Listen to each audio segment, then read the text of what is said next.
Ciao YouTuber, questo video è una vera bomba, anzi due bombe, perché si divide in due video, uno lungo e uno short.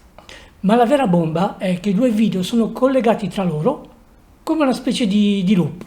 Inizio con lo spiegare come si crea una miniatura per gli short, proprio come quella che vedete qui sotto nei commenti.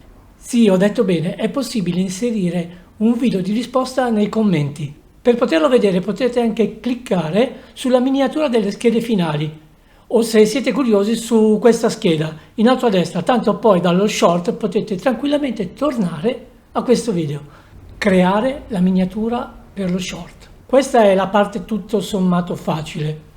Utilizzando un programma di grafica create una miniatura. Mi raccomando, il formato deve essere 9/16 non 16 noni, ovvero il formato verticale. Alcuni software hanno già questa opzione come scelta. Fatto? Bene. Ora viene la parte un pochino più difficile. Caricate l'immagine su un video editor, quello che usate di solito per montare i video. È importante che questo video editor, che questo software, possa salvare i video in formato MP4 H265 HEVC, perché sennò altrimenti la cosa non funziona.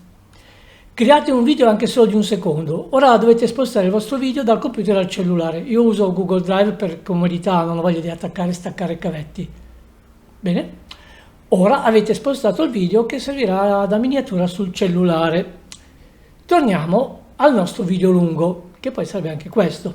Lo abbiamo caricato? Perfetto. Ora scriviamo un commento sotto il nostro video oppure aspettiamo che qualcuno commenti. Sarebbe la cosa migliore, in modo da poter rispondere con un video di risposta. Ed ecco il commento. Ma da dove rispondiamo? Qui è un pochino più complicato ancora. Dobbiamo usare un dispositivo mobile, o meglio il cellulare. Da qui apriamo YouTube, l'app normale, non quella YouTube Studio, l'app di YouTube. Cerchiamo il video in cui abbiamo il commento e poi rispondiamo al commento. Si vedrà un simbolo accanto alla barra dove si scrive il commento.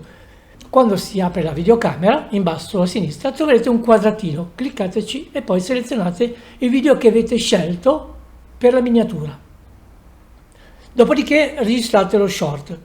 Potete anche registrare prima lo short e poi aggiungere in fondo il video in miniatura, oppure farlo nel mezzo. Però diventa un pochino più complicato. Fate voi.